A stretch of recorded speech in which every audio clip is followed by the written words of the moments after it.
بسم اللہ الرحمن الرحیم۔ رسول اللہ صلی اللہ علیہ وآلہ وسلم نے ارشاد فرمایا، میں سو رہا تھا کہ میں نے لوگوں کو دیکھا کہ وہ میرے سامنے پیش کیے گئے ہیں۔ ان پر قمیصیں تھیں، ان میں سے کسی کی قمیص سینے تک پہنچتی تھی، کسی کی اس سے چھوٹی تھی۔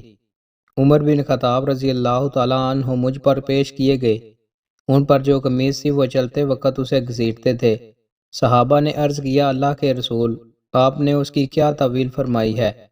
رسول اللہ صلی اللہ علیہ وآلہ وسلم نے ارشاد فرمایا، اس سے دین مراد ہے۔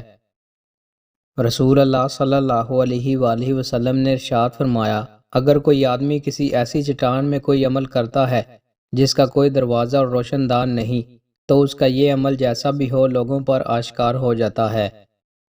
رسول اللہ صلی اللہ علیہ وآلہ وسلم نے ارشاد فرمایا، جب غلام فرار ہو جاتا ہے تو اس کی نماز قبول نہیں کی جاتی۔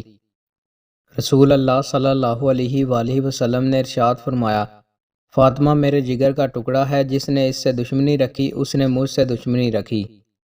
رسول اللہ صلی اللہ علیہ وآلہ وسلم نے ارشاد فرمایا، بوڑھے انسان کا دل دو چیزوں کے بارے میں ہمیشہ جوان رہتا ہے، دنیا کی محبت اور زندگی کی لمبی امید۔